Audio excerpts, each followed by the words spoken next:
I stared at the text message on my phone, reading it for the 10th time as my world crumbled around me. Sorry babe, can't make dinner tonight. Emergency meeting with clients. The message itself wasn't the problem. It was the Instagram photo posted 2 minutes ago, Patrick at a rooftop bar, his arm wrapped around a blonde who was definitely not me. My name is Alice, and I built my online business from scratch while planning a wedding to a man who apparently couldn't even be bothered to come up with a decent lie. The irony wasn't lost on me. I'd spent 3 years growing my company into a 7-figure business while he spent his time growing his list of affairs. I grabbed my keys and drove to his apartment, my hands shaking on the steering wheel. The doorman knew me well enough to let me up without calling. I used my key, the one Patrick had given me with a dramatic speech about our future together, and walked in. "Honey, I'm home," I called out, my voice dripping with sarcasm. The scrambling sounds from the bedroom told me everything I needed to know. Patrick emerged, shirtless and panicked. "Alice, what are you? I thought you were at the office." "Funny. I thought you were in a client meeting." I held up my phone, showing him the Instagram post. "Unless your clients prefer rooftop bars and little black dresses." The blonde appeared behind him, clutching her dress to her chest. "You said you were single." "He's not," I said, sliding my engagement ring off my finger. "But I'm about to fix that for him." The ring bounced off his chest and clattered to the floor. "Baby, please." Patrick stepped toward me. "It's not what you think. Let me explain. Save it for someone who still believes your lies." I turned to leave, but he grabbed my arm. "You're being dramatic. We can work this out." I yanked my arm free. "Don't touch me. We're done." My phone buzzed non-stop on the drive home, calls from Patrick, texts from my mother, even messages from my brother, Adrian. I ignored them all, until I pulled into my driveway, where my entire family was waiting. "Alice, what have you done?" My mother rushed forward as I stepped out of the car. "Patrick called us in tears." "Of course he did." I tried to push past her, but my father blocked the way. "Princess, you're being hasty," he said. "Every couple has their problems. Patrick is a good man."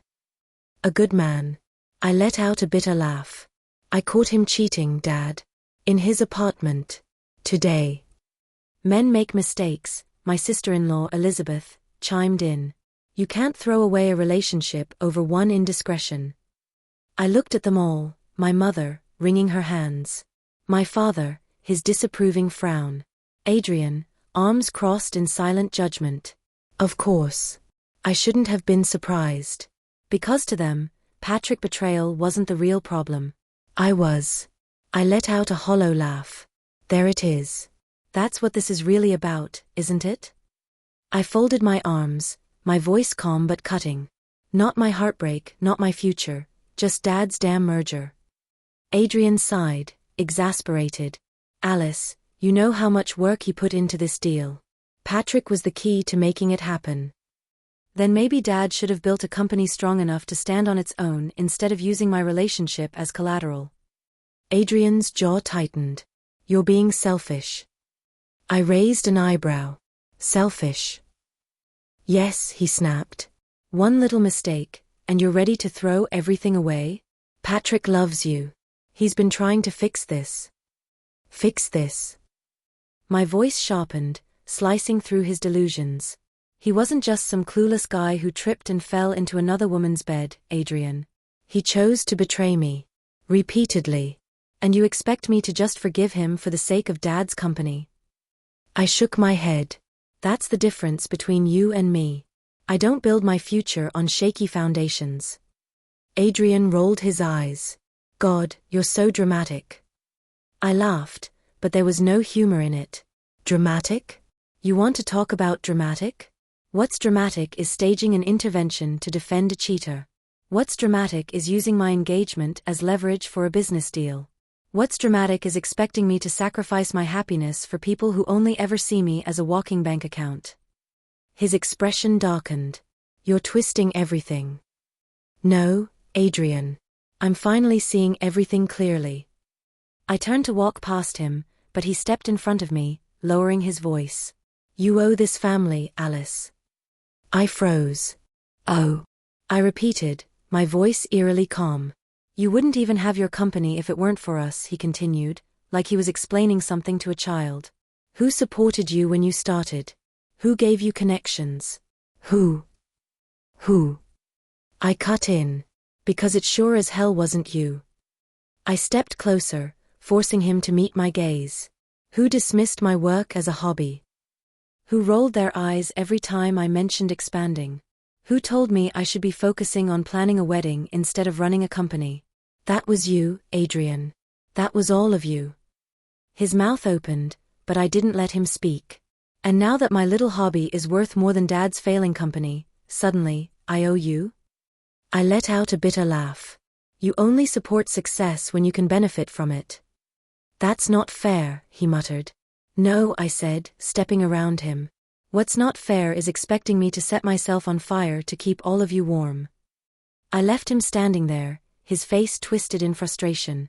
They were all here, it wasn't about my happiness, it was about money. My successful business had been padding my family's lifestyle for years, and Patrick had wormed his way into my father's company. I can't believe this, I shook my head. My own family caring more about their bank accounts than the fact that my fiancé cheated on me. Now you're just being childish. My mother snapped. This is exactly why Patrick probably felt driven to don't you dare finish that sentence. My voice was ice cold. Don't you dare blame me for his choices, Alice. My father's voice took on that patronizing tone I'd grown to hate. Just sleep on it. Tomorrow you'll see things more clearly. Oh, I see things perfectly clearly right now. I walked past them to my front door. I see exactly who you all are and what I mean to you. Don't be dramatic, Elizabeth called after me. This is why you can't keep a man. You're too emotional, too focused on your little online shop instead of. I slammed the door, cutting off her words. Through the window I watched them huddle together, probably plotting their next attempt to make me fall in line, but as I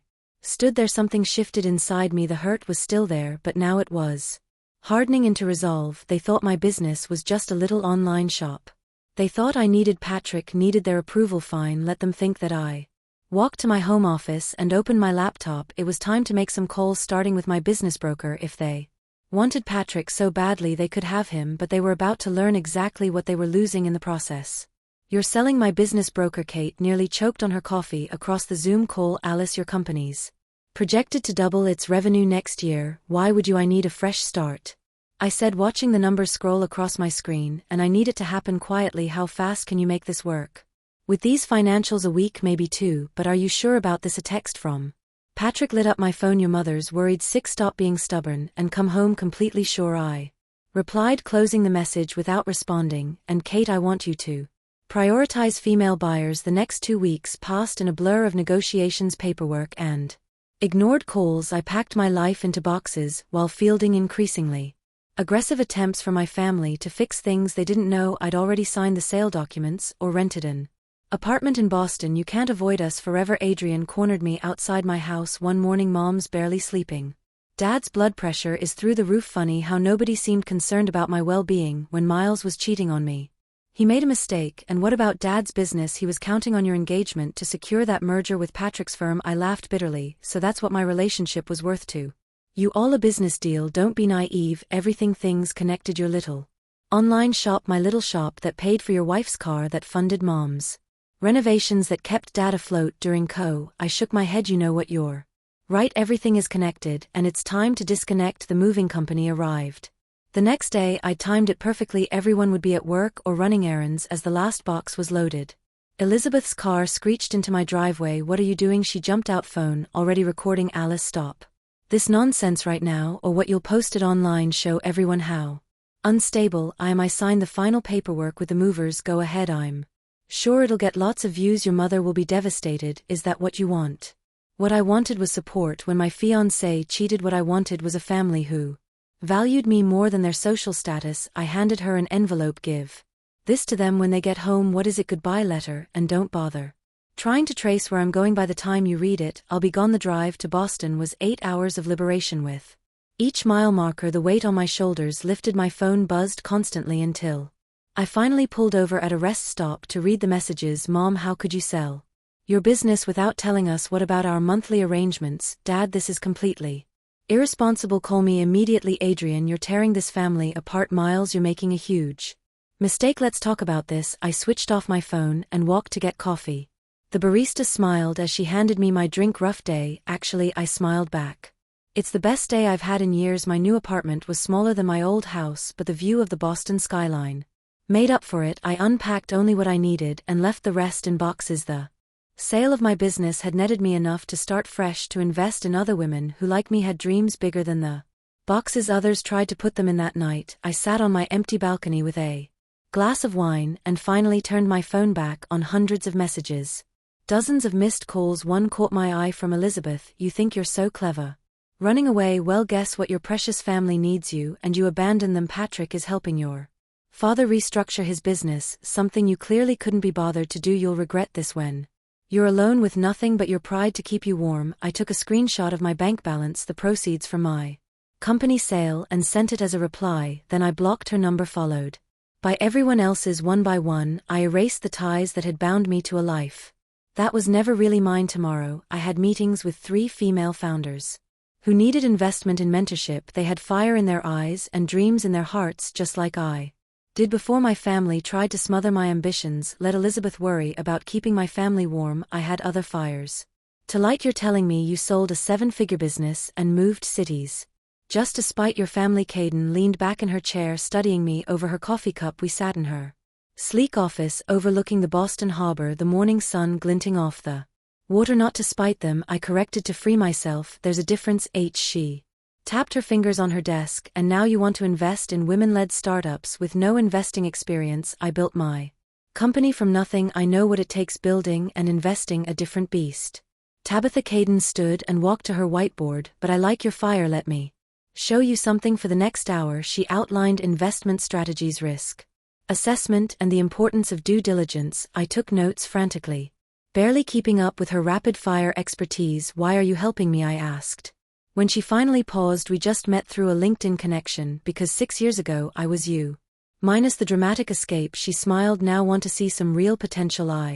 Meeting a founder in an hour. Come with me. The founder turned out to be Simone, a brilliant woman with a revolutionary tech platform for healthcare accessibility. Her presentation was flawless, but it was the fire in her eyes that caught my attention. The big investors don't get it, Simone explained, pulling up her prototype. They want me to water it down, make it more marketable, but that defeats the whole purpose. Show me the numbers, I said, recognizing the frustration in her voice. As she walked us through her financials, my phone buzzed. A blocked number, but the voicemail notification made my stomach clench. Alice, it's Dad.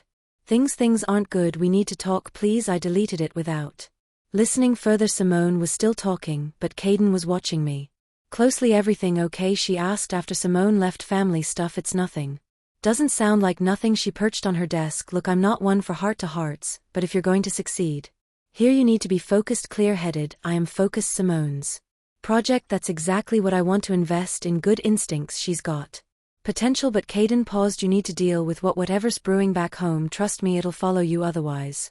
Later that evening, I sat in my new apartment staring at my phone. 3 more missed calls from my father, 2 from Adrian. Finally, I clicked on the most recent voicemail. Sis, you need to call Dad. The merger fell through. Patrick, he pulled out after you left. Dad's company is in trouble, like serious trouble. Just call us. Okay. I took myself a glass of wine and walked to my window below. Boston's lights twinkled, a constellation of possibilities. My phone buzzed again. This time it was Caden. Got the final paperwork for your investor certification. Also, Simone's asking for another meeting you in. I typed back quickly, absolutely. And Caden, thank you.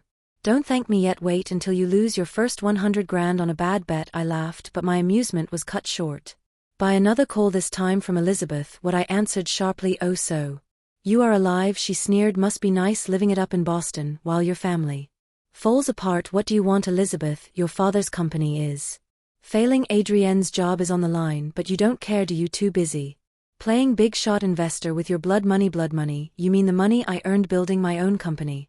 The one you dismissed as a little online shop. You know what you deserve to be alone when this all blows up in your face. I hung up, blocking yet another number. My hands were shaking as I opened my laptop and pulled up my father's company financials. They were public record. After all, what I saw made me wince. Elizabeth wasn't lying. The numbers were bad. My phone lit up with a text from Simone. Hey, I reworked some projections based on your questions. Coffee tomorrow. I looked at the message, then back at my father's company's numbers. The contrast was stark. One represented my past with all its obligations and guilt. The other was my future, full of potential and purpose. I typed back to Simone, coffee sounds perfect. I have some ideas I'd like to discuss. Let them think. I was running away. The truth was, for the first time in my life, I was running Towards something that was entirely mine. I'm investing $500,000 in your startup, I told Simone across the coffee shop table. Her eyes widened. Coffee cup frozen halfway to her mouth. Are you serious? She set the cup down with shaking hands. But you said you needed more time to. I've seen enough.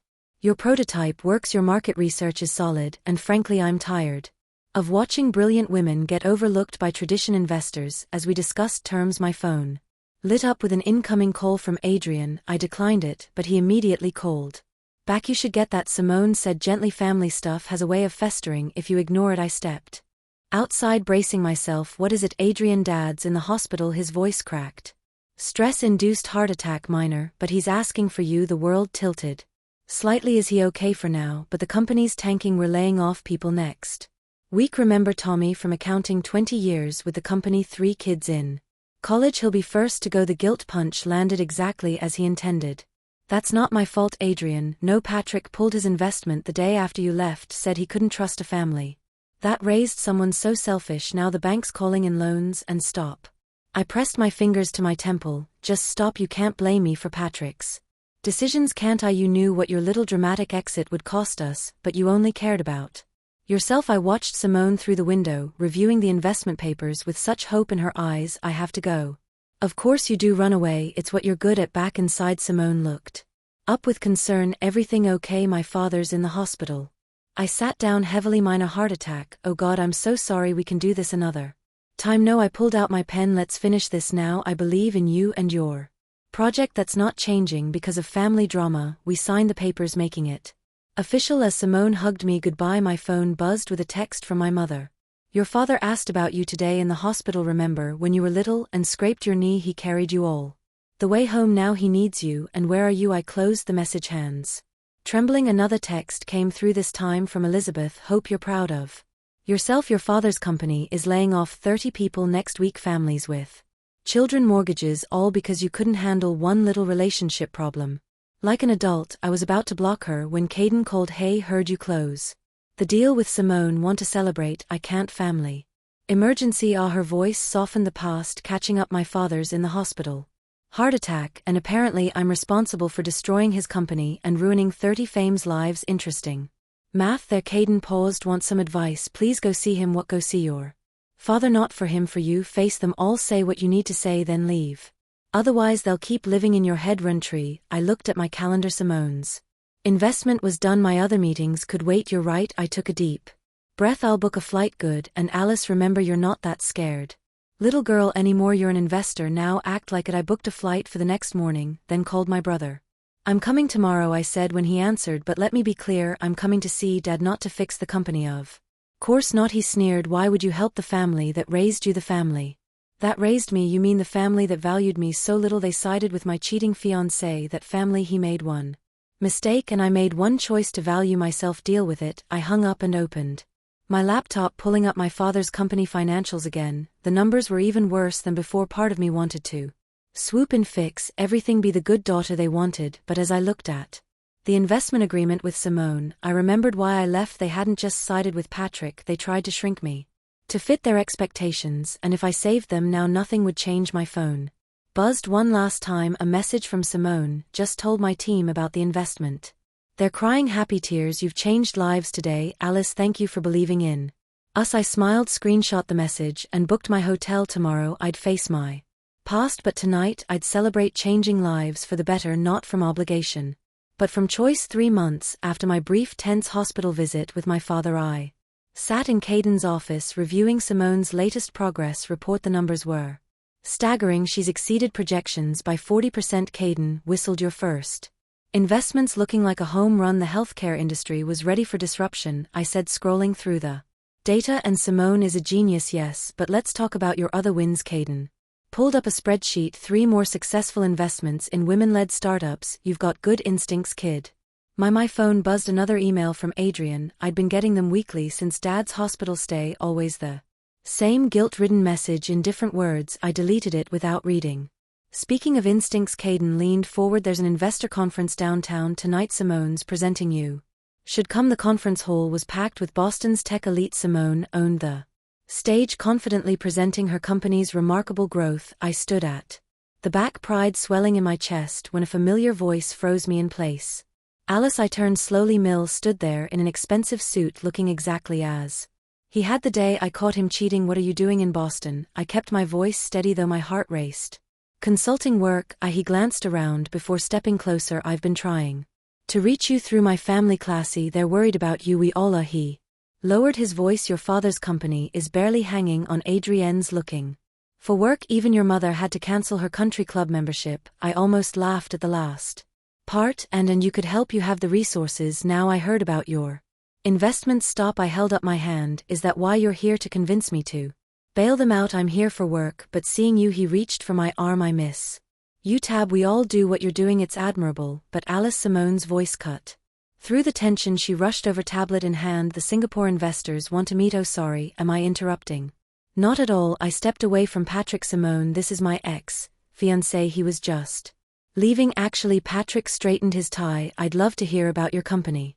Maybe there's potential for collaboration with my firm. Your firm? I laughed coldly. The same firm that pulled out of my father's company the minute things got tough. That firm? Simone's eyes widened with recognition. Oh, you're that Patrick. Sorry, but we're not interested in fair weather investors. Alice, the Singapore team is waiting. As we walked away, I heard Patrick call out, your family needs you. Tab, how long are you going to punish them? I turned back. I'm not punishing anyone. I'm investing in people who believe in themselves as much as I believe in them, something my family never did. Later that night, over celebratory drinks with Simone and her team, my phone lit up with a text from Elizabeth. Saw Patrick today. He told us about your little success story. Must be nice playing investor while your family struggles. Mom's selling her jewelry now. I showed the text to Simone, who snorted. Well, they really know how to lay it on thick, don't they? They think money equals love. I sighed. That's why they can't understand why I won't help. But you are helping. Simone gestured to her team celebrating their successful presentation, just not them. My phone buzzed again. Caden, this time heard Patrick showed up. You okay? I looked around the bar at these brilliant women I'd invested in, at Simone, whose company was changing lives, at the future I was building, free from manipulation and guilt. Never better, I replied. Good. Because wait until you see tomorrow's tech news. Simone's company just got valued at triple our initial investment. You're not just surviving anymore, kid, you're thriving. I raised my glass to Simone. To believing in ourselves, to believing in ourselves, she echoed, then added with a grin, and to proving them all wrong. As if on cue, another text came through from my mother. Mill says you're doing well. Why won't you help your family? What did we do to deserve this? I blocked her number, then raised my glass again, and to choosing our own family. The women around me cheered, none of them knowing the full weight of that toast, but as I watched them celebrate their success I'd helped make possible, I realized something profound. My family had always seen my independence as punishment. They'd never understand that it was actually liberation, not just for me but for every woman I could help lift up along the way. He's waiting in your office, my assistant warned as I stepped off the elevator. I told him you were in meetings all day, but he insisted on waiting. I didn't need to ask who. Through the glass walls I could see Patrick sitting in one of my visitor chairs, scrolling through his phone. 2 weeks after our conference encounter here, he was uninvited and unwelcome. How long has he been here? 3 hours. Should I call security? I straightened my jacket. No, I'll handle this. Patrick stood as I entered, his familiar cologne hitting me like a slap of memories. Finally, your assistant is quite protective. She's good at her job. I sat behind my desk, not offering him a seat. Why are you here? You're all over the tech news. He held up his phone, showing an article about Simone's company. Rising star investor, champion of women entrepreneurs, quite the reputation you're building. Again, why are you here? He sat down, uninvited. Your father's company filed for bankruptcy yesterday. I know, it was in the news. Adrian lost his house, Elizabeth, and he moved in with your parents. Your mother's a mess. He leaned forward. One investment from you could save them all, like you saved them by pulling your investment. That was business. This is family. Funny how those lines blur when it's convenient for you. I pulled up my calendar. I have a meeting in 10 minutes. For God's sake, Alice, he slammed his hand on my desk. Stop being so cold. These are people who love you. Love me. I laughed. They loved what I could do for them. There's a difference. We all made mistakes, me most of all. His voice softened. I've changed. Seeing you at the conference, hearing about your success, I realized what I threw away. Let me guess, your consulting business isn't doing so well. He flinched. That's unfair. Is it because it seems like you only show up when you want something? I stood up. The answer is no. I won't invest in Dad's company. I won't bail out Adrian, and I definitely won't give you a second Chance your mother was right, he spat, standing to. You've turned hard cold. No, I've turned strong. There's a difference. My office door opened and Simone walked in, stopping short at the scene. Oh, sorry, I'm early for our meeting. Perfect timing, I said. Patrick was just leaving. This isn't over, he warned, moving toward the door. Actually, it is. I pressed the intercom. Security, please escort Mr. Turner out and update his status to restricted access. After he left, Simone whistled low. Wow, you okay? Better than okay. I sat back down. Show me the new prototype. My phone buzzed. Adrian, you happy now? Dad's company is officially dead. 30 years of his life gone. Hope your revenge was worth it. Then Elizabeth, your mother can't stop crying. Congratulations, you've destroyed your family finally. My father, I never thought my own daughter would watch her family suffer when she could help. I don't recognize you anymore. Simone watched me. Patrick, read the messages. They really don't get it, do they? No, they don't. I put my phone away. They think this is about revenge, isn't it? A little bit. I thought about it. Maybe at first, but now it's about building something meaningful. Speaking of which, show me those numbers again. We dove into work, but later that night, alone in my apartment, I pulled up an old photo on my phone. My family at last. Christmas, all smiles and designer clothes paid for by my little online shop. Patrick front and center, his arm around me, probably texting his girlfriend under the table. My phone rang.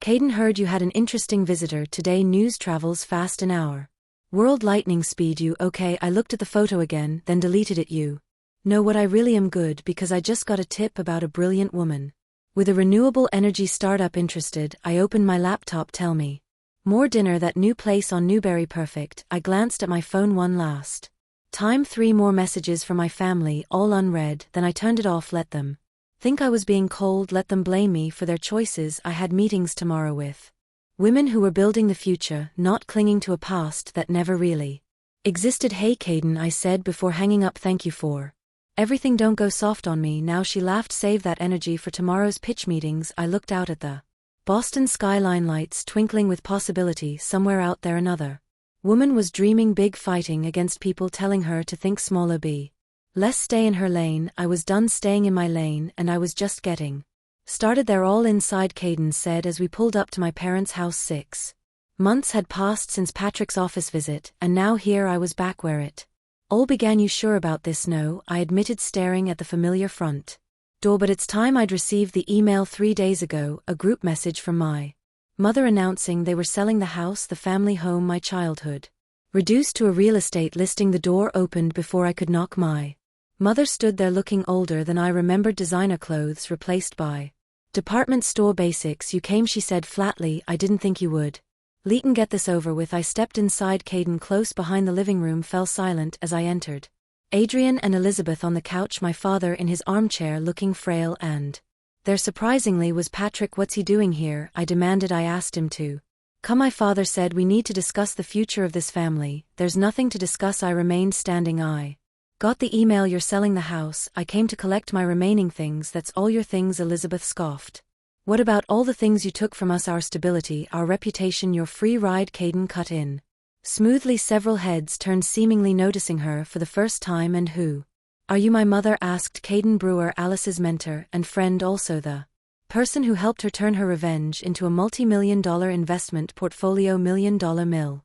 Straighten, the news articles didn't mention. Stop, I held up my hand. I'm not here to discuss my finances. Then why are you here? Adrian stood to gloat. To watch us pack up our lives. I'm here because despite everything, this was my home too, was it? My father's voice cracked. Because the daughter I raised wouldn't abandon her family, the father I loved wouldn't have chosen my cheating fiancé over me. The words hung in the air like smoke. We didn't choose him, my mother protested. We chose stability. No, I corrected. You chose money, my money, and when I stopped providing it, you showed exactly how conditional your love was. That's not fair. Patrick started. You don't get to talk about fair. Caden stepped forward. You cheated on her, manipulated her family, then tried to crawl back when you heard about her success built on our suffering. Elizabeth bat success built on her own talent. Caden countered. The same talent you all dismissed and belittled until you needed it. My father struggled to his feet. We're selling everything, the house, the cars, moving to a small apartment. Is that what you wanted to see us humbled? What I wanted was my family to love me for who I am, not what I could give them. I took a deep breath. But that's not why I'm here. I pulled out an envelope and placed it on the coffee table. What's this? Adrian reached for it. A reality check. Inside is a detailed accounting of every I gave this family over the years plus documentation of how that money was spent. I watched their faces pale. I had an forensic accountant go through everything you investigated us. My mother's voice shook. I needed to understand, and now I do. I stepped back. You never saw me as successful, you saw me as an ATM. Even now you're not sorry for how you treated me, you're sorry you lost access to my money. That's not true. My father protested weakly. Really? I gestured to Patrick. Then why is he here? Because I'm betting it's not for moral support. The silence confirmed everything. I'm done, I said quietly. Keep the house. Sell it, whatever, but this is the last time you'll see me. I've built something beautiful without you, and I'm not letting you tear it down. Alice, please. My mother stepped forward. We can fix this. No, Mom, we can't, because you still don't understand what needs fixing. I turned to leave, but Adrian blocked my path. So that's it, you're choosing strangers over family. I'm choosing myself. Finally I moved past him. Goodbye. Outside the summer air felt clean, fresh. Caden squeezed my shoulder. You okay? Actually yes. I looked back at the house. One last time. They needed to know the truth, not for them, for me. My phone buzzed. Simone, emergency meeting, big news. See, Caden grinned. Life goes on, and yours is going pretty damn well. We got in the car, leaving behind the house, the memories, and the family that couldn't love me without conditions. Ahead lay Boston, my chosen family, and a future I'd built on my own terms. It wasn't revenge anymore, more it was freedom, and now I'm honored to present our Entrepreneur of the Year award. I adjusted the microphone, scanning the crowded ballroom, to someone who proved that determination and vision can change the world. Simone Stone, please come up here. The applause was deafening as Simone made her way to the stage. Behind her a screen displayed the impact of her healthcare platform. Millions served, lives saved, barriers broken. Before I accept this, Simone said, taking the award, I need to thank the person who believed in me when no one else would. Tabitha didn't just invest money, she invested faith, and look what that faith built. More applause in the audience. Caden gave me a thumbs up. Next to her sat 5 other women whose companies I'd helped launch. My new family built on dreams and trust instead of obligation and guilt. My phone buzzed, a news alert about my father's old company. The building had been sold, transformed into a startup incubator. I smiled at the irony. After the ceremony, as staff cleared plates and guests mingled, Elizabeth appeared at my table. She looked different, humbler, somehow. Nice speech, she said awkwardly. You look good. Thanks. I gestured to an empty chair. Sit. She sat fidgeting with her purse. Adrian got a job, nothing fancy, but it's a start. Mom and Dad are settling into their apartment. Good for them, they miss you. She met my eyes. We all do. Elizabeth, no. Let me finish. She pulled out her phone, showing me a website. I started a small business, online crafts, nothing like your ventures, but seeing you succeed made me realize I could try too. I studied her face, searching for manipulation but finding only sincerity. That's great, I said carefully. Really, I'm not here to ask for money, she added quickly. I wanted you to know you were right about everything. We took you for granted, treated you like a bank instead of a person. I'm sorry. Before I could respond, Simone bounded over. Tabitha, the Singapore investors want to expand. Oh sorry, no, stay. Elizabeth stood. I should go. Just thanks for listening. As she walked away, Simone raised an eyebrow. Family drama? More like family growth. I turned to Hero. Tell me about Singapore. The night wound down, but Caden insisted on one last hast at our favorite bar. As we settled into our usual booth, she slid a folder across the table. What's this? Open it. Inside was a partnership agreement, my name next to hers. You've outgrown mentee status, she said. Time to make it official. Caden, I don't know what to say. Say yes, then help me read these startup pictures. We've got 20 meetings tomorrow. My phone lit up. A text from Elizabeth. Mom asked for your website today. She wants to see what you've built. Progress. I showed Caden, who laughed. The prodigal family discovers Google. Baby steps. I type back, tell her to check the Forbes article too, the one about women changing tech. Look at you showing off. Caden teased. No, I corrected, showing them who I always was. They just never saw it. The bar's door opened and Simone's team poured in, celebrating their award. They pulled up chairs, ordered drinks, shared dreams. I watched them, these brilliant women who'd become my real family. Speaking of seeing things, Caden nodded toward the window. Outside, a young woman was pacing, clutching a laptop. Another budding entrepreneur, I asked. Looks familiar, doesn't she? Like someone else I knew. Gathering courage to change her life, I stood up. I'll be right back. The woman jumped when I opened the door. Oh, I'm sorry, I have this business plan and I read about you in Forbes. Come inside. I held the door open. First rule of success, don't pitch in the cold. Her eyes widened.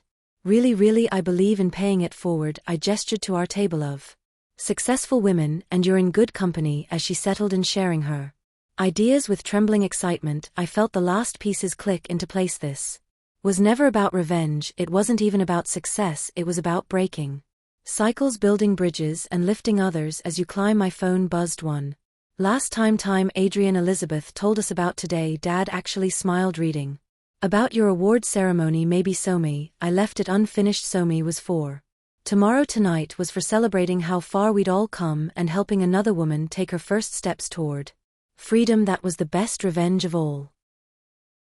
Thank you for watching Alice's story until the end. Don't forget to give it a thumbs up, share and subscribe for more untold realities.